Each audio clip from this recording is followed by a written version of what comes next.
सोचिए, आप एक क्लासरूम में बैठे हैं, लेकिन आपके आंखों के सामने लद्दाख का कोई ऊंचा बर्फीला पहाड़ है। बिल्कुल। या फिर आप एक टैंक मैकेनिक हैं जो असल इंजन खोले बिना उसके हर पुर्जे को समझ रहे हैं।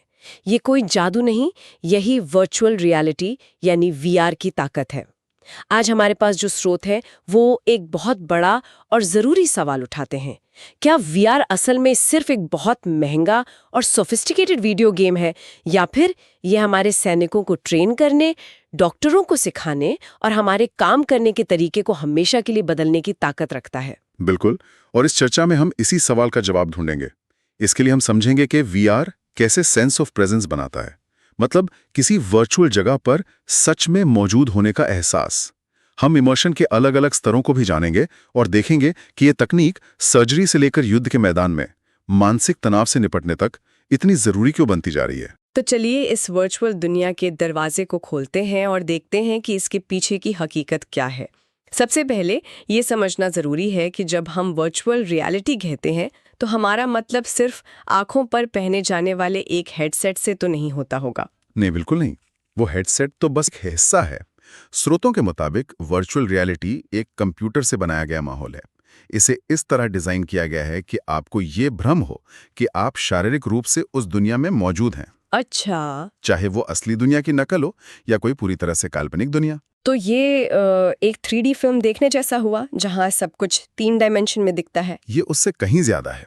3D फिल्म में आप एक बाहरी दर्शक होती हैं। वीआर में आप उस दुनिया का हिस्सा होते हैं। और ये अनुभव सिर्फ विजुअल नहीं होता, इसमें आवाज भी होती है। और जो सबसे एडवांस सिस्टम्स हैं उनमें तो स्पर्श यानी टच से जुड़ी जानकारी भी शामिल होती है, जिसे हम फोर्स फीडबैक कहते हैं। फोर्स फीडबैक, जब आप ये शब्द इस्तेमाल करते हैं तो मेरे दिमाग में तो गेमिंग कंसोल का वो वाइब्रेटिंग कंट्रोलर आता है। क्या हम उसी स्तर की बात करें या ये उससे कहीं ज्यादा एडवांस्ड है? बहुत अच्छा सवाल है। वो गेमिंग कंट्रोलर इसका एक बहुत ही कह सकते हैं कि बेसिक रूप है। एडवांस्ड फोर्स फीडबैक उससे कहीं ज्यादा सटल होता है। हाँ, एक सर्जन को ट्रेनिंग के दौरान ये महसूस हो सकता है कि किसी औजार को त्वचा पर चलाने और हड्डी पर चलाने में कितना अलग दबाव लगता है। वाह! यही फर्क वीआर को एक गेम से एक सीरियस ट्रेनिंग टूल बनाता है। और इसी से टेली प्रेजेंस और टेली एग्जिस्टेंस जैसे कॉन्सेप्ट्स मुमकिन होते हैं। टेली प्रेजेंस, ये तो सुनने में किसी साइंस फिक्शन फिल्म जैसा लगता है। इसका मतलब क्या ये है कि एक डॉक्टर दिल्ली में बैठकर वीआर के जरिए मुंबई में एक रोबोट को कंट्रोल करके ऑपरेशन कर सकता है? बिल्कुल, यही इसका सबसे शक्तिशाली एप्लीकेशन है। टेली प्रेजेंस का मतलब ही है दूर होकर भी वहां होना। आपके एक्शन, आपकी मौजूदगी हजारों किलोमीटर दूर महसूस होती है। ठीक है, तो इस सेंस ऑफ प्रेजेंस को बनाने के लिए, यानी ये महसूस कराने के लिए कि आप सच में वहां हैं, किन मुख्य चीजों की जरूरत होती है? वो कौन से सीक्रेट इंग्रेडिएंट्स हैं जो इस जादू को मुमकिन बनाते हैं? यहाँ एक बहुत दिलचस्प पहलू सामने आता है। स्रोत बताते हैं कि एक असरदार वीआर सिस्टम 4 मुख्य स्तंभों पर या कह ले कि 4 पिलर्स पर खड़ा होता है। पहला है वर्चुअल वर्ल्ड, यानी वो डिजिटल दुनिया जो बनाई गई है। ठीक है। दूसरा है सेंसरी फीडबैक, आपको मिलने वाले विजुअल्स, ऑडियो और टैक्टाइल इनपुट। हम्म। तीसरा है इंटरैक्टिविटी, मतलब उस दुनिया की चीजों को बदलने या उसके साथ इंटरैक्ट करने की आपकी क्षमता। और चौथा यकीनन इमर्जन होगा, यानी आप उस दुनिया में कितना डूबा हुआ महसूस करते हैं। लेकिन ज्यादातर लोग तो यही सोचते हैं कि वीआर का मतलब सिर्फ इमर्जन ही है। जितने बेहतर ग्राफिक्स उतना अच्छा वीआर। क्या ये सच नहीं है? यही सबसे बड़ा मिथक है। हमारे स्रोत इस बात पर जोर देते हैं कि बिना इंटरैक्टिविटी के दुनिया की सबसे खूबसूरत वर्चुअल दुनिया भी एक कांच के पीछे रखी पेंटिंग जैसी है। अच्छा। आप उसे देख सकते हैं, सराह सकते हैं, लेकिन आप उसका हिस्सा नहीं हैं। असली सेंस ऑफ प्रेजेंस तब बनता है जब आप उस दुनिया को बदल सकते हैं, जब आपके एक्शन का कोई नतीजा निकलता है।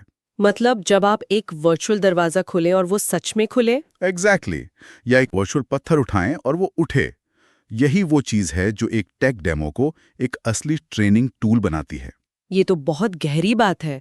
मतलब एक साधारण दिखने वाली दुनिया जिसमें आप हर चीज से इंटरैक्ट कर सकती हैं, वो एक हॉलीवुड फिल्म जैसी दिखने वाली दुनिया से ज्यादा असली महसूस हो सकती है अगर आप उसमें कुछ कर नहीं सकती। बिल्कुल सही।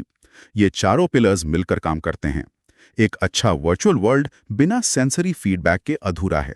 और इंटरैक्टिविटी के बिना इमर्शन का कोई मतलब नहीं। सही है। तो इसका मतलब ये भी हुआ कि इन पिलर्स के बैलेंस के आधार पर वीआर के अनुभव भी अलग-अलग तरह के होते होंगे। क्या सभी वीआर सिस्टम एक जैसे होते हैं? नहीं, बिल्कुल नहीं। स्रोतों में इन्हें 3 मुख्य श्रेणियों में बांटा गया है। पहली है नॉन इमर्सिव वीआर। ये वीआर का सबसे आम रूप है जिसे हम सब ने अनुभव किया है। जैसे कोई वीडियो गेम? हाँ, जैसे कोई कार रेसिंग गेम या फ्लाइट सिम्युलेटर जो आप कंप्यूटर स्क्रीन पर खेलते हैं। आप एक वर्चुअल दुनिया को कंट्रोल कर रहे हैं, लेकिन आप पूरी तरह से जानते हैं कि आप अपनी कुर्सी पर बैठे हैं। ये वैसा ही है जैसे हम गूगल मैप्स पर स्ट्रीट व्यू में घूम रहे हो। हम पेरिस की गलियां देख तो सकते हैं, लेकिन हमें सड़क के पत्थर महसूस नहीं होते। बिल्कुल सही एनालॉजी है। हम वहां हैं भी और नहीं भी। बिल्कुल। दूसरी श्रेणी है सेमी इमर्सिव वीआर। इसमें असल दुनिया के ऊपर डिजिटल जानकारी की एक परत चढ़ा दी जाती है। इससे आपको आंशिक रूप से डुबोने वाला अनुभव मिलता है। अच्छा, तो ये कुछ ऑगमेंटेड रियलिटी यानी एआर जैसा लग रहा है। तो वीआर और एआर में असल में फर्क क्या है? क्या ये बस एक ही तकनीक के अलग-अलग नाम हैं? ये दोनों जुड़े हुए हैं, लेकिन अलग हैं।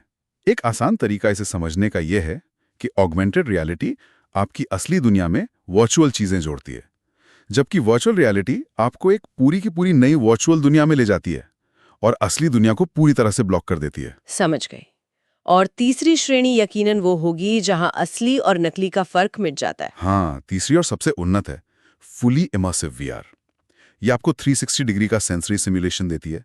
इसमें हेडसेट, खास दस्ताने और यहां तक कि चलने के लिए ट्रेडमिल का इस्तेमाल होता है, ताकि आपके दिमाग के लिए ये भेद करना मुश्किल हो जाए कि क्या असली है और क्या वर्चुअल। कमाल है। यहां पर सेंस ऑफ प्रेजेंस अपने चरम पर होता है। फुली इमर्सिव वीआर का ये विचार कि असली और वर्चुअल में फर्क करना मुश्किल हो जाए, वाकई सोचने पर मजबूर करता है। लेकिन ये सिर्फ एक दिलचस्प तकनीकी चुनौती तो नहीं हो सकती। जाहिर है इसका असल दुनिया में कोई बड़ा मकसद होगा। गेमिंग से बाहर निकलकर देखें तो ये ताकत कहाँ इस्तेमाल हो रही है? इसके एप्लीकेशंस बहुत तेजी से बढ़ रहे हैं। हेल्थ केयर में ये एक क्रांति की तरह है। कल्पना कीजिए, एक युवा सर्जन को एक बहुत ही जटिल ब्रेन सर्जरी करनी है।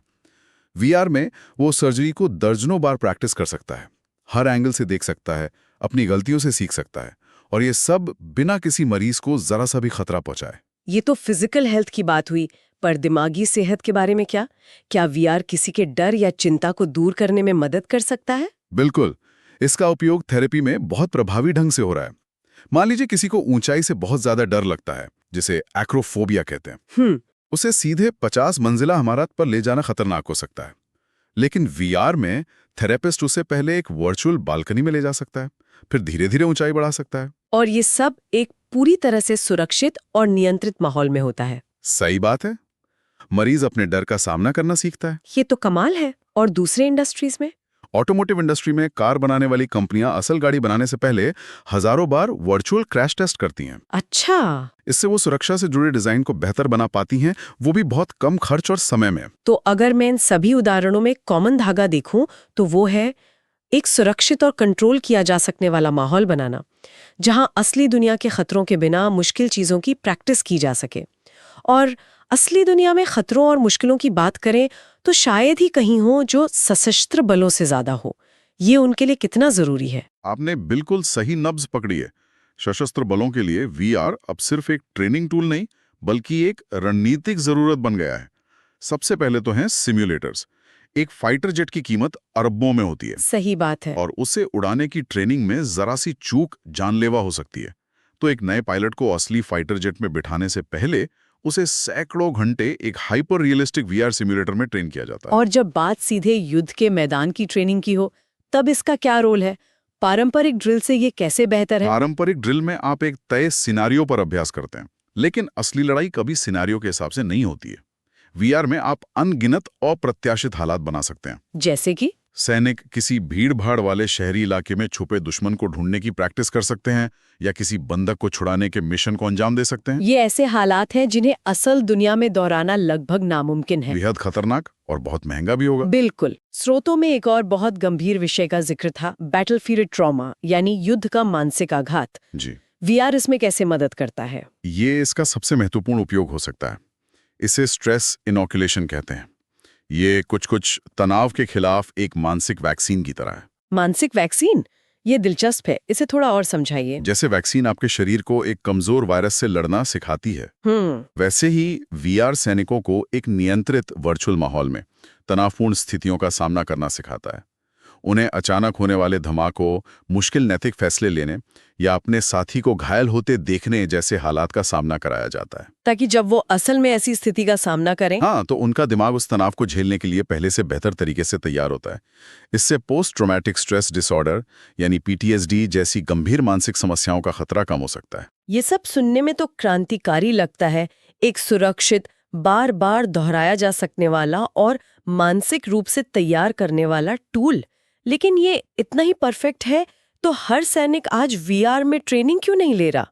इसकी कुछ सीमाएं भी होंगी, कोई कैच तो होगा? बिल्कुल, और ये एक बहुत जरूरी सवाल है। यहाँ एक ट्रेड ऑफ है। फायदा साफ है, ये बेहद सुरक्षित है और लंबे समय में बहुत सस्ता भी। सस्ता कैसे? बार बार असली टैंक या हेलीकॉप्टर का इस्तेमाल करने के ईंधन और रखरखाव के खर्च के मुकाबले वीआर सिमुलेशन का खर्च कुछ भी नहीं है। तो फिर रुकावट कहाँ है? रुकावट है शुरुआती लागत और स्केल में। एक high Fidelity fully immersive VR system को सेटअप करने में आज भी लाखों करोड़ों का खर्च आता है। अच्छा। हार्डवेयर और उसे चलाने वाला सॉफ्टवेयर बहुत महंगा है। और दूसरी सीमा यह है कि एक बार में कितने लोगों को ट्रेन किया जा सकता है, इसकी एक लिमिट है। सही बात है, आप एक बड़े मैदान में एक साथ हजारों सैनिकों को ड्रिल करा सकती हैं, लेकिन वीआर में हर सैनिक को अपना पूरा सेटअप चाहिए होता है। बिल्कुल। इन सब बातों को एक साथ रखकर समझने के लिए क्या हम सशस्त्र बलों से ही कोई एक ठोस उदाहरण ले सकते हैं जो इन सभी कॉन्सेप्ट्स को एक साथ जोड़ता हो? बिल्कुल। चलिए एक मिलिट्री सर्जन का उदाहरण लेते हैं, जिसे किसी दूर दराज के युद्ध क्षेत्र में एक बेहद मुश्किल ऑपरेशन करना पड़ सकता है। वहां न तो कोई सीनियर डॉक्टर होगा मदद के लिए और न ही अत्याधुनिक उपकरण, और उस पर तनाव भी बहुत ज्यादा होगा। जाहिर है। अब उस तनावपूर्ण इमरजेंसी में पहली बार वो प्रक्रिया करने के बजाय वो सर्जन एक फुली इमर्सिव वीआर सिस्टम का उपयोग करता है, फोर्स फीडबैक वाले दस्तानों के साथ। उसे न सिर्फ ये दिखता है कि औजार कहाँ जा रहा है, बल्कि उसे ये महसूस भी होता है कि त्वचा को काटने और एक नस को काटने में कितना अलग प्रतिरोध है। तो यहाँ वो सेंस ऑफ प्रेजेंस और इंटरैक्टिविटी वाली बात काम आती है। वो सिर्फ एक वीडियो नहीं देख रहा, वो असल में उस ऑपरेशन को कर रहा है। एग्जैक्टली। वो उस प्रक्रिया को सैकड़ों बार दोहरा सकता है, जब तक कि हर मूवमेंट उसकी मसल मेमोरी का हिस्सा न बन जाए। तो जब वो असल ऑपरेशन थिएटर में जाता है, भले ही माहौल तनावपूर्ण हो, उसका शरीर और दिमाग उस काम के लिए पूरी तरह से तैयार होते हैं। इससे काम ज्यादा सुरक्षित और कुशल हो जाता है। बिल्कुल, ये वीआर का सार है, गलतियों को एक वर्चुअल दुनिया में छोड़कर सिर्फ कुशलता को असली दुनिया में ले जाना। तो आज की इस चर्चा को अगर समेटें तो हम उस शुरुआती सवाल पर वापस आते हैं, क्या वीआर सिर्फ एक गेम है? मुझे लगता है जवाब मिल गया है। हाँ, हमने देखा कि वर्चुअल रियलिटी एक कंप्यूटर सिमुलेटेड वातावरण है जो फोर्स फीडबैक जैसी सेंसरी जानकारी का उपयोग करके शारीरिक उपस्थिति का भ्रम पैदा करता है। हमने इसके 4 स्तंभों virtual world, immersion, sensory feedback और इंटरैक्टिविटी को समझा, जो मिलकर वो जादुई सेंस ऑफ प्रेजेंस बनाते हैं। और हमने जाना कि असली ताकत सिर्फ इमर्शन में नहीं, इंटरैक्टिविटी में है। हमने नॉन इमर्सिव, सेमी इमर्सिव और फुली इमर्सिव सिस्टम्स के फर्क को भी समझा, और अंत में सैन्य अनुप्रयोगों पर ध्यान केंद्रित करते हुए देखा कि वीआर लंबे समय में सुरक्षित और सस्ता तो है, लेकिन आज भी इसकी ज्यादा शुरुआती लागत और एक साथ कम लोगों को ट्रेन कर पाने जैसी चुनौतियां हैं। बिल्कुल। और अब श्रोताओं के लिए सोचने के लिए एक सवाल छोड़ते हैं। स्रोत बताते हैं कि फुली इमर्सिव वीआर में असली और वर्चुअल के बीच अंतर करना मुश्किल हो जाता है। पारंपरिक ट्रेनिंग विधियों में सैनिक हमेशा जानते हैं कि ये सिर्फ एक अभ्यास है। तो वीआर की ये खासियत, जहां दिमाग को लगता है कि सब कुछ सच में हो रहा है, ये सैनिकों को युद्ध के मैदान के आघात से उभरने और उसका सामना करने में पारंपरिक तरीकों से बेहतर कैसे बनाती है? इस पर सोचिएगा जरूर।